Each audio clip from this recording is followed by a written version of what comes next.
जिस समय आपने इस शरीर को परमात्मा का बना दिया, जिस समय आपने कह दिया कि ये भगवान का है, फिर कोई सोचना नहीं। अच्छा ईमानदारी से बोलो, ये ब्रज में कुछ मंदिर ऐसे हैं जहां पर भगवान कृष्ण के मोर पंख की पूजन होती है, बोलो है कि नहीं? अरे जम के तो बोलो।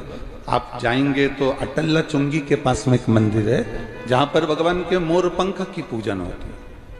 उससे आगे बढ़ेंगे तो वहां एक मंदिर है जहां पर भगवान की बंसी की पूजन होती है।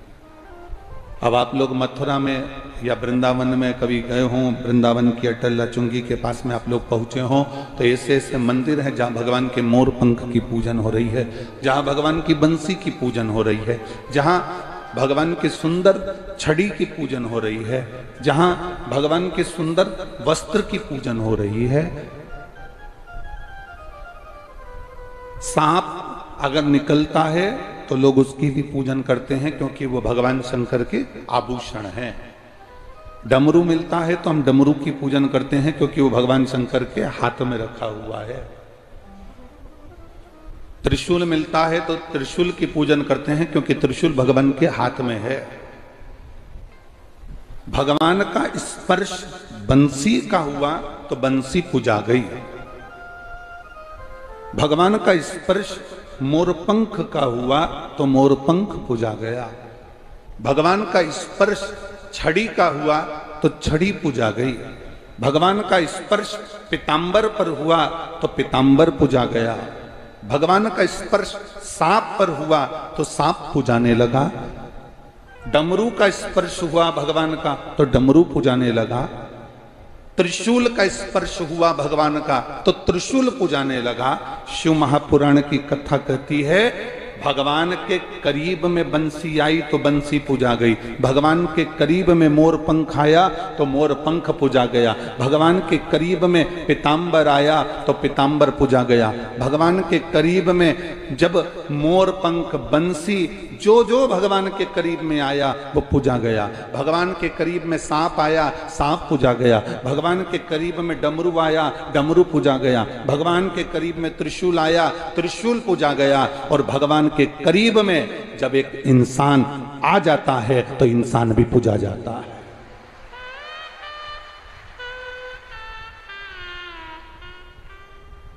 आप उसके स्पर्श में आओ तो आप उसके करीब में आओ, तो आप उसके नजदीक में आओ, आप उसके पास में आओ। जब आप उसके नजदीक में आओगे,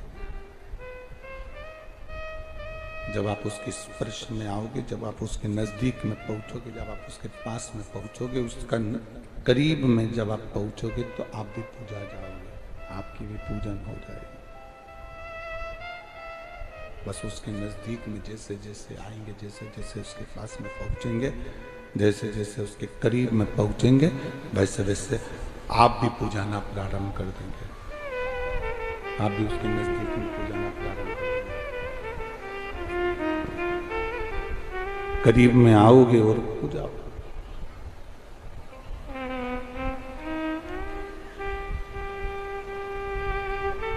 हम क्यों कहते हैं, सभी लोग मना करते हैं आप लोगों को कि शंकर भगवान के शिवलिंग का स्पर्श मत करो। बहुत बहसबाजी होती है, बड़े बड़े लोग उस टीवी पर बैठकर डिबेट करते हैं। कोई कोई यूट्यूब पर अपना अपना विचार डाल देता है, कोई फेसबुक पर, कोई इंस्टाग्राम पर अपने अपने विचार डाल देते हैं। शंकर जी का शिवलिंग छूना चाहिए, नहीं छूना चाहिए। कोई बड़े बड़े बहुत विद्वान कोई कहेगा छुओ, कोई कहेगा नहीं छुओ, कोई कहेगा ऐसा करो, कोई कहे वैसा करो।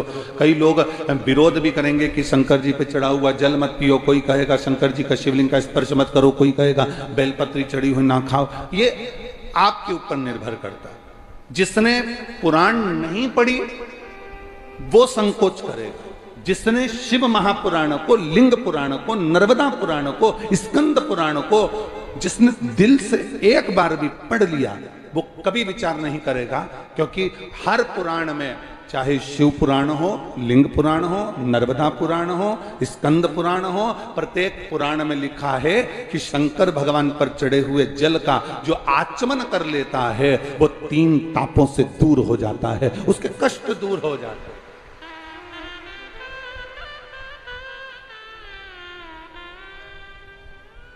मेडिकल पे से दवाई लेकर खाओगे कितनी भी खा लो असर नहीं करने वाली। डॉक्टर लिखेगा और डॉक्टर की लिखी हुई दवाई खाओगे तो 5 दिन की दवाई लिखेगा और 3 दिन में ठीक कर देगा। बोलो सही है कि गलत है? जम के बोलो जरा। आप बाजार से कोई सी भी दवाई खरीद के ला, साहब मेरा सिर दुख रहा है, दे देना साहब, मेडिकल वाले ने दवाई निकाल कर दे दी। साहब मेरा पेट दुख रहा है, मेडिकल वाले ने दवाई निकाल कर दे दी। एक दवाई व्यक्ति खाता है कि बाजार से ली और खा ली। और एक दवाई वो होती है जो डॉक्टर के पास जाओ, डॉक्टर को अपना शरीर दिखाओ और शरीर दिखाकर कहो डॉक्टर साहब मेरा पेट दुख रहा है, डॉक्टर साहब मेरी छाती दुख रही, डॉक्टर साहब मेरा सिर दुख रहा है, डॉक्टर साहब जांच कर कर दवाई लिखेंगे। वो दवाई तुम खाओगे तो 3 दिन में, 4 दिन में, 5 दिन की दवाई लिखी, 15 दिन की दवाई लिखी। डॉक्टर को मालूम है कि रोग कितने दिन में खत्म होगा, उस हिसाब से डॉक्टर कह देता है कि 15 दिन की ले जाओ, 5 दिन की ले जाओ, 3 दिन की ले जाओ, 8 दिन की ले जाओ। ये डॉक्टर को मालूम है कि कितने दिन में तुम्हारा रोग ठीक हो सकता है। एक दवा वो होती है जो तुम खुद अपने मन से खरीद कर खा लेते हो, और एक दवा वो होती है जो डॉक्टर लिखता है, उस लिखी हुई दवा को खाते हो। बाजार से अपने मन से ली हुई दवा खाओगे तो किडनी और लीवर ये दोनों उस दवाई से डैमेज होते चले जाते हैं, क्योंकि तुम अपने मन से लेकर खा रहे हो। जो मिल गई खा लिया, सिर दर्द तक खा लिया, पेट दर्द तक खा लिया। एक दवाई वो होती है जो तुम अपने मन से लेकर खाते हो, और एक दवा वो होती है जो डॉक्टर लिख कर देता है, खाते हो। इन दोनों में अंतर है। जो तुमने मन से लेकर खाई उससे साइड इफेक्ट कितना हुआ, कितनी लीवर, कितनी किडनी डैमेज हुई, ये आपको नहीं मालूम। आप तो खा लिए, थोड़ी देर सिर बंद हो गया, आपने तो खा लिया, थोड़ी देर पेट बंद हो गया, पर डॉक्टर ने जो लिखी उसको आपने खाया तो डॉक्टर को मालूम है कि इस दवाई से साइड इफेक्ट ना हो तो एक दवाई और लिखता है, इस दवाई से ये कमजोरी ना आए तो वो एक दवाई और लिखता है। कभी भी डॉक्टर एक अकेली गोली नहीं लिखेगा, उसके साथ में 2-3 और लिखेगा। जो डॉक्टर की लिखी हुई खाते हैं वो अंत तक भी मजबूत बने रहते हैं, उनकी ना किडनी ना लीवर कुछ खराब नहीं होता। और जिनका तकलीफ आई मन से ली खा लिया, तकलीफ आई मन से ली खा लिया, तकलीफ आई मन से लिया और खा लिया। आखिरी में क्या होता है कि किडनी और लीवर बेकार हो जाते हैं। आखिरी में क्या होता है कि शरीर डैमेज हो जाता है, शरीर बेकार, फेफड़े बेकार, हार्ट बेकार। 2 दवा है, एक दवा लिखी हुई है, एक दवा मन से ली गई। बस आप भी इस कथा को अपने अंदर धारण कर कर रखना। वेद व्यास जी ने जो लिखा, पुराणों में, शास्त्रों में, वेदों में जो वर्णन किया, उसको पढ़कर लेओगे तो कभी भी डैमेज नहीं होगे, और ये दुनिया के कहने पर लोगे तो डैमेज हो सकते। वेदव्यास जी ने जो कहा, वेदव्यास जी ने जो लिखा, वेदव्यास जी ने जो लिख दिया इन वेदों में, इन शास्त्रों में, इन पुराणों में, वेदव्यास जी जो लिख रहे हैं, इन शास्त्रों में वेदव्यास जी ने जो वर्णन किया, अगर उसके अनुसार हम चलेंगे तो हमारी जिंदगी सार्थक होगी।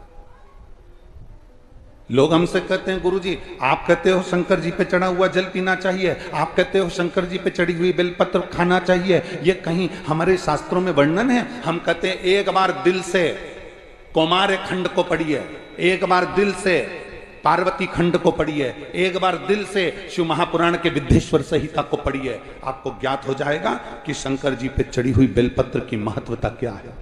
आपको ज्ञात हो जाएगा शंकर जी पे चढ़े हुए जल की महत्वता क्या है। एक पत्र आया है, देखिए।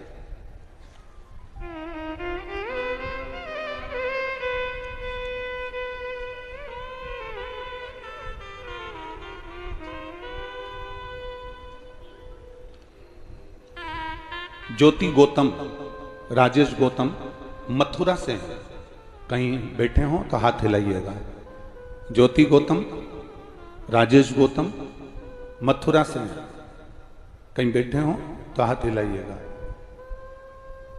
जहां भी बैठे हो अपने दोनों हाथ हिलाइएगा। ज्योति गौतम, राजेश गौतम मथुरा। मोबाइल नंबर ये है, तेरी कृपा बिना ना हिले एक भी अणु, लेते हैं श्वास तेरी कृपा से तनु तनु। गुरुदेव, मेरा नाम ज्योति गौतम है, मेरे पति का नाम राजेश गौतम है। हमारी शादी गुरुदेव 20 साल पहले हुई थी। गुरुदेव 1 दिसंबर 2022 को 2002 को मेरी शादी हुई है। गुरुदेव 1 दिसंबर 2002 को मेरा शादी हुआ और मेरे यहाँ 20 साल से कोई औलाद नहीं थी गुरुदेव। और गुरुजी जब शादी हुई उसके बाद से मेरा गर्भ नहीं ठहरा, ना मुझे संतान की प्राप्ति हुई। सारे मथुरा के डॉक्टर, आगरा के डॉक्टर, दिल्ली के डॉक्टर सबको दिखा लिया, पर इन 20 वर्षों में 20 साल में कोई औलाद की प्राप्ति नहीं हुई गुरुदेव। तब 2022 में आपकी कथा सुनी और मेरे पति ने मुझसे कहा कि अगर वो सियोर वाला महाराज इतने प्रमाण देकर बात करता है तो तू सफेद आंकड़े की जड़ अपनी कमर में तुमरुका जी का नाम लेकर बांध और शंकर जी के मंदिर अपन दोनों पति पत्नी रोज जल चढ़ाने चलते हैं। अब डॉक्टर के दरवाजे पर नहीं, अब शिव के दरवाजे पर जाएंगे। और अपन भी ब्रज की रज में रहते हैं। मैंने कई बार सुना है कि ब्रज की रज के जो महादेव हैं वो भी साधारण नहीं, चलो अपन चलते हैं। हम दोनों पति पत्नी ने शंकर के मंदिर जाना प्रारंभ करा। गुरुदेव 20 साल शादी के हो गए थे, डॉक्टरों के चक्कर खूब लगा लिए, संतान नहीं हुई। 1 महीना निकल गया, पत्नी बोली, गुरुजी तो बोले थे कि 3 महीने में रिजल्ट आ जाएगा। 2 महीना, 3 महीना, 4 महीना, 5 महीना निकल गए, पर संतान की प्राप्ति नहीं हुई, गर्भ नहीं ठहरा। गुरुदेव मेरा विश्वास हारने लगा, पर मेरे पति का विश्वास नहीं हारा। मेरे पति ने कहा अब अपन दोनों मिलकर पशुपति व्रत करते हैं। तुम तुम्हारा प्रसाद बनाना, मैं मेरा प्रसाद बनाऊंगा। तुम भी दिए लेकर चलना, मैं भी दिए लेकर चलूंगा। मैं भी मंदिर जाऊंगा, तुम भी जाना। मैंने अपने पति से कहा लोग हंसेंगे, तुम थाली लेकर मंदिर जाओगे। पत्नी कहती है, तो पति कहता है कि चिंता मत करो, मेरा बाबा खाली झोली नहीं रखता। गुरुदेव कुछ ही समय निकला, पशुपति व्रत का दूसरा सोमवार था और बाबा की कृपा से मेरी पत्नी के गर्भ में, मेरे पत्नी के पेट में दर्द होना प्रारंभ करा। डॉक्टर को दिखाया, उसका गर्भ ठहर गया। 14 बाबा की कृपा से 25 अप्रैल 2023 को बाबा ने कृपा करी और मेरे घर में पुत्र रत्न की प्राप्ति 20 साल के बाद हो। आए हैं क्या? कहीं बैठे हैं? अच्छा, तीसरी वाली है लेडी। अच्छा हाँ ठीक है, हाथ हिला दो एक बार। बच्चे को लाए हो, थोड़ा सा ऊंचा कर दो अगर लाए हो तो। हाँ ऊंचा करो उसको। ये 20 वर्ष के बाद बाबा ने दिया है, उसका फोटो हमारे पास में यहाँ है, आप एलईडीओं पर देख सकते हैं। हाँ एक बार बच्चे को और ऊंचा कर दो। हाँ एक बार ऊंचा करिए उसको। हाँ हर हर महादेव। 20 वर्ष के बाद वो देता, क्यों ना देगा? बेटी है। शंभु शरणे मांगू घड़ी दुख काटो दया करी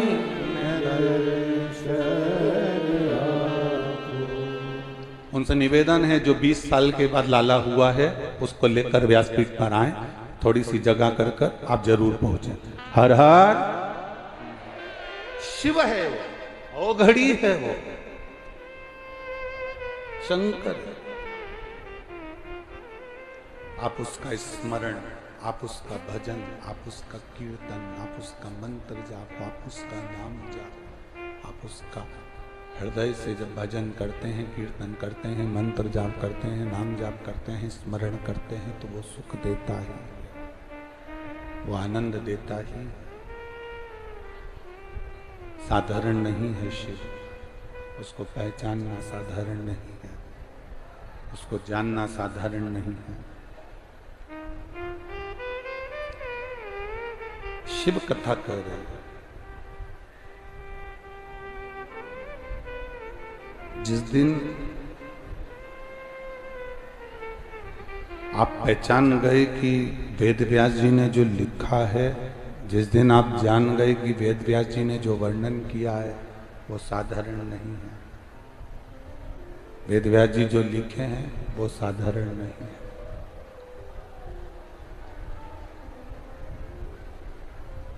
वेद व्यास जी ने जो लिखा वो साधारण नहीं है। जिसके मन में संशय हो, क्या शंकर भगवान को जल चढ़ाने का फल मिल सकता है? अभी आपको कथा में कहा, ये शरीर और ये समय दो शंकर जी को दे दो। क्या क्या चीज देना है? बोलो, जम के बोलो जरा। शरीर और समय। ये शरीर भी उसको दो।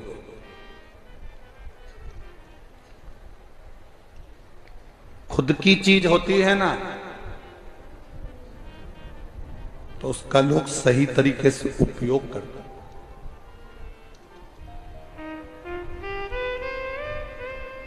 धर्मशाला और होटल में क्या अंतर है? जम के बोलो जरा। धर्मशाला और होटल में क्या अंतर है? धर्मशाला में व्यक्ति जहां चलता है वहीं पान थूक देता है।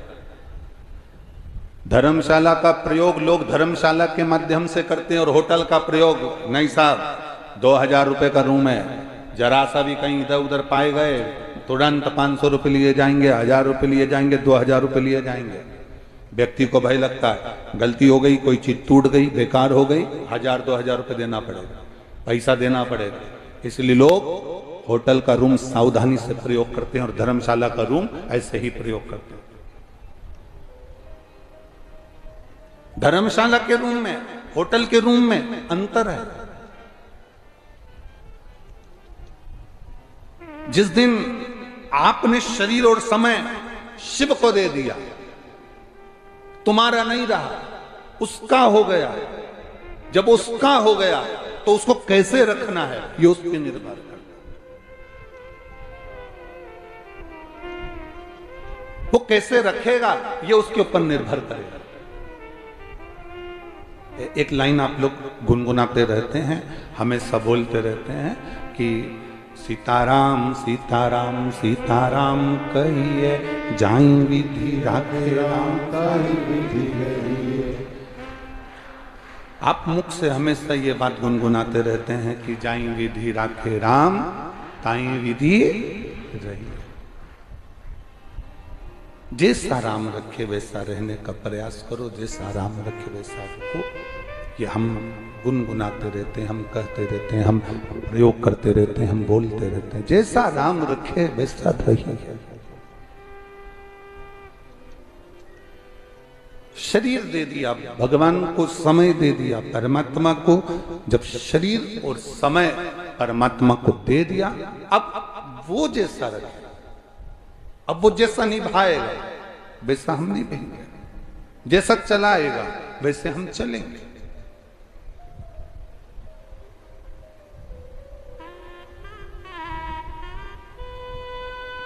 इस पंडाल में एक माँ बैठी हुई है जिसके बहुत समय के बाद तो बच्चा हुआ, और बच्चा जब गर्भ में आया तो डॉक्टर ने कह दिया उस माँ से कि तेरे बच्चे के पेट में और तेरे बच्चे के सिर में 9 mm की गठाने।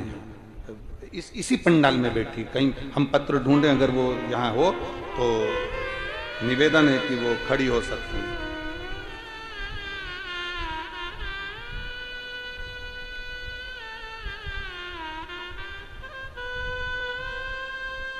कहीं बैठी हो तो हाथ हिला सकती हैं।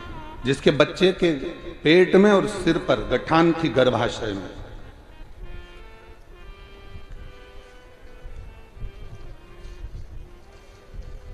शंभु शरण पड़ी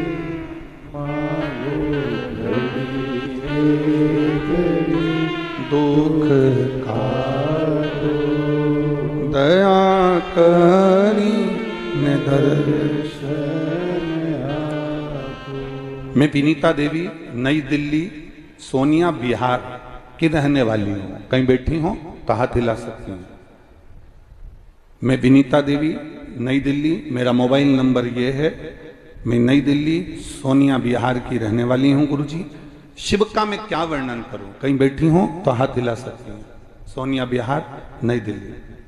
मैं क्या वर्णन करूं? मेरी बहू प्रीति 5 महीने की गर्भवती थी। घर में सब दूर बड़ी खुशी थी कि इतने समय के बाद उसका गर्भ ठहरा है और 5 महीने का उसका गर्भ है। डॉक्टर के पास परामर्श के लिए अल्ट्रासाउंड कराया।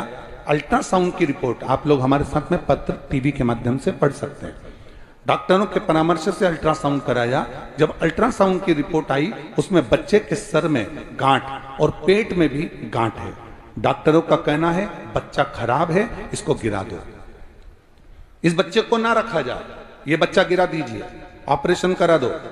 कई अस्पतालों में डॉक्टरों को जांच कराई, दिल्ली के हर एक हॉस्पिटल में उसको दिखाया, एमआरआई भी कराया, रंगीन उसमें भी बच्चा खराब बताया गया। डॉक्टरों ने सभी ने बच्चा गिरा देने को कहा गया। कहीं बैठी हो तो हाथ हिला सकती हैं अगर अपने बच्चे को लेकर आई हो तो। बच्चा गिरा देने को कहा गया और कहा अगर इस बच्चे को नहीं गिराते हो तो तुम्हारे लिए खतरा है। गुरुदेव अब करें तो करें क्या। मैं अपनी बहू को दिखाकर अपने बच्चों के साथ वापिस आ रही थी, तभी ऑटो के अंदर एक बहन मिली। उसने कहा जीजी क्या बात है, क्यों रो रही है तुम्हारी बहू। उसने कहा मेरे बच्चा, इसके गर्भ में बड़ी मुश्किल से तो संतान आई और डॉक्टर के अनुसार इस बच्चे के सिर में भी गठान और पेट में भी गठान है, ये बच्चा गिराने को बोला है। उस महिला ने कहा तुम शंकर जी पे चढ़ी हुई एक बेलपत्र रोज चढ़ाओ और रोज इस बहू को खिलाओ। शिव जी के ऊपर 1 लोटा जल चढ़ाओ, श्री शिवाय नमस्तुभ्यम का जाप करो। बाबा चाहेगा तो बाबा संतान अच्छी देगा, आप चिंता मत करो। और अगर गिराना है बच्चा तो गिरा दो। हमने बेलपत्र चढ़ाना शिव जी पर चालू करा, बहू को खिलाना प्रारंभ करा। कराते कराते 7 महीने निकल गए, 8 महीने निकल गए, हमने उस बच्चे को नहीं गिराया। 8 महीने बाद हमने वापिस अल्ट्रासाउंड कराया तो डॉक्टर ने कहा इस बच्चे को ना पेट में गठान है ना सिर में गठान है। आज हम बच्चे को लेकर आए हैं, बच्चा और जच्चा दोनों ठीक हैं। ये शिव तत्व है, वो घड़ी है, ये शंभु, ये शंकर, ये शिव है। कहीं बैठी हो तो अपने बच्चे को थोड़ा सा ऊंचा कर कर दिखा सकती हैं। शिव तत्व इसी को कहते हैं, शंभु लव।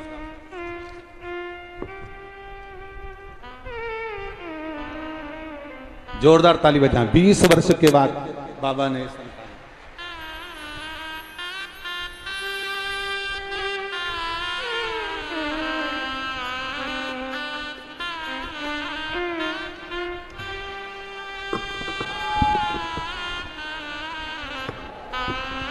ब्रज के हैं।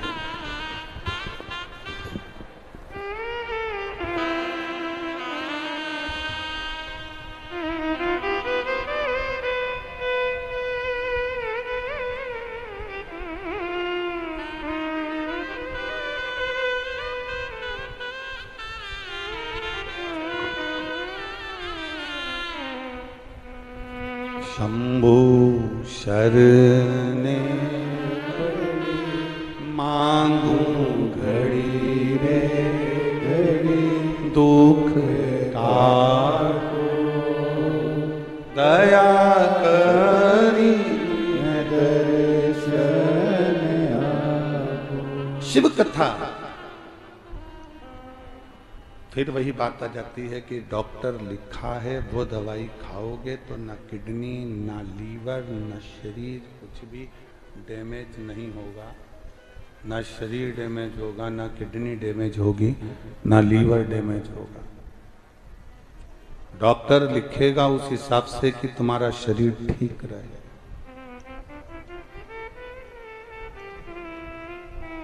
खुद के मन से खाओगे तो उसका कोई महत्व नहीं। खुद के मन से खाया तो हम उसकी महत्वता नहीं कर सकते कि उससे कोई तुम्हारे शरीर में दिक्कत होगी कि नहीं होगी। स्वयं प्रयास करा गया इस व्यासपीठ के माध्यम से।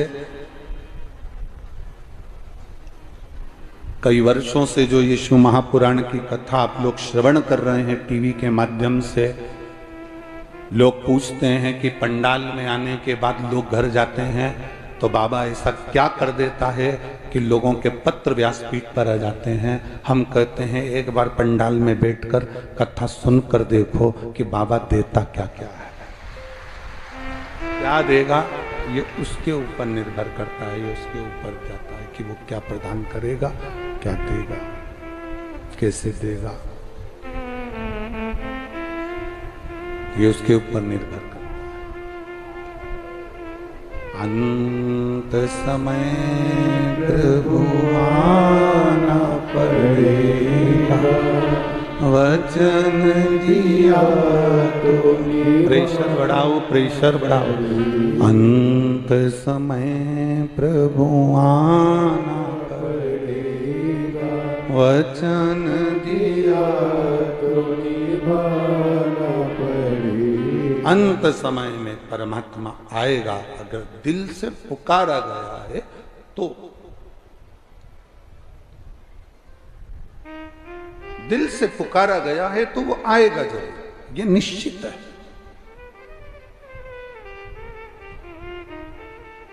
शिव कथा कह रहे हैं, बिछिया डब्बी में रखा हुआ अच्छा लगता है कि पांव की उंगली में पहना हुआ अच्छा लगता है? बोलो बोलो री जीजी, ओ ब्रज की जीजी हो, हाँ बोलो। बिछिया, बिछुड़ी, बिछवा डब्बी में रखा हुआ अच्छा लगेगा कि पांव की उंगली में पहना हुआ अच्छा लगेगा? पांव की उंगली में पहना हुआ अच्छा लगता है। उससे यह मालूम पड़ता है कि आप सौभाग्यवती हो, आप सौभाग्यशाली हो, सौभाग्यवती हो। आपके पांव की उंगली में वह बिछुआ पड़ा हुआ, आपकी पांव की उंगली में वह बिछुड़ी पड़ी हुई है। उससे यह मालूम पड़ता है कि आप सौभाग्यशाली हो, आप सौभाग्यवती हो। उसमें आपकी सुंदरता भी पड़ती है। वो डब्बी में अच्छा नहीं लगेगा, वो डब्बी में श्रेष्ठ नहीं लगेगा, उसमें डब्बी में उसकी सुंदरता नहीं आएगी।